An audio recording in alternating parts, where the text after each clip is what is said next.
భూపాలపల్లి జిల్లా కేంద్రంలో anti drugs 2K run నిర్వహించామని, అయితే వర్షం కారణంగా వాయిదా వేస్తున్నట్లు జిల్లా న్యాయవాదులు అన్నారు. యువత గంజాయి బారిన పడి వారి జీవితాలను నాశనం చేసుకోవద్దని సూచించారు. మత్తు పదార్థాలకు అలవాటు పడితే బంగారు భవిష్యత్తు నాశనమవుతుందన్నారు. యువత మత్తు పదార్థాలను వీడి మంచి మార్గాన నడవాలని, దీనికి ప్రతి ఒక్కరూ సహకరించాలని, ఒక ఉద్యమంలాగా మత్తు పదార్థాలను అరికట్టే విధంగా కృషి చేయాలని న్యాయవాదులు కోరారు. దేశ భవిష్యత్తు యువకులు పౌరుల చేత ఉన్నది. మరి ఎక్కడైతే పౌరులు వర్ధిల్లుతారో ఆ దేశం గణనీయంగా అభివృద్ధి చెందుతుంది అన్ని రంగాల్లో అని మనం తెలుసుకున్నాం. మరి ఇదే సందర్భంగా భూపాలపల్లి న్యాయవాదులమైన మేము సామాజికంగా మేము బాధ్యత తీసుకొని భూపాలపల్లిలో ముఖ్యంగా కొత్తగా ఏర్పడ్డ ఈ జిల్లాలో పట్టణంలో అనేక అభివృద్ధి కార్యక్రమాలు జరుగుతూ ఉన్నాయి.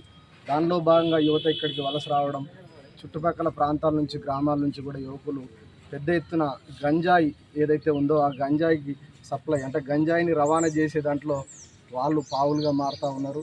దాని వెనకాల ఉండి నడిపించే వాళ్ళు కూడా ఆర్థిక స్వావలంబనే ముఖ్యంగా చేస్తూ మరి ఈ గంజాయి వల్ల ఏమవుతుందంటే గంజాయి వల్ల దేశ భవిష్యత్తుతో పాటు పౌరుల యొక్క జీవితాలు నాశనం చేసుకుంటూ ఉన్నారు. గంజాయి వల్ల అనేక ఏదైతే గ్రామాలలో యువత చనిపోవడం జరుగుతూ ఉంది, అనేక నేరాలకు పాల్పడుతూ ఉన్నారు. మరి గంజాయి సాగు చేయడం వల్ల దానికి వచ్చేటువంటి ఆర్థిక ఏదైతే లాభాలు ఉన్నాయో వాటిని పక్కన పెట్టి ఉద్దేశంతో ఈరోజు ఈ ప్రోగ్రాం చేయడం జరిగింది. ఈ ప్రోగ్రాంని 2K రన్ ద్వారా బాంబులగడ్డ నుండి అంబేద్కర్ చౌరస్తా వరకు 2K రన్ నిర్వహించి ఇది ఒక గొప్ప సందేశంగా చాటాలని ప్రయత్నించినాము. కానీ అనుకోకుండా మార్నింగ్ వర్షం రావడం వలన ఈ ప్రోగ్రాంలో దాదాపు సుమారు 500 నుంచి 600 మంది పాల్గొనేలాగా మనం కార్యాచరణ తీసుకోవడం జరిగింది. యువకులు, తర్వాత విలేజర్స్లో ఉండేవాళ్ళు, గంజాయి బారిన పడినటువంటి తల్లిదండ్రులు ముఖ్యంగా ఈ ప్రోగ్రాంకి మమ్మల్ని చాలా సపోర్ట్ చేస్తూ ముందుకు రావడం జరిగింది.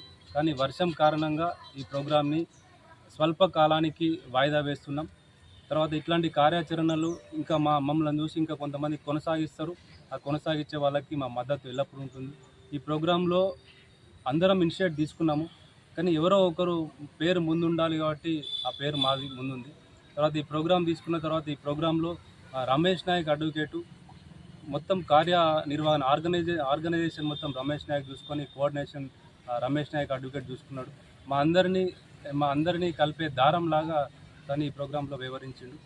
అతనికి ప్రత్యేకంగా నా తమ్ముడు ప్రత్యేకంగా అతనికి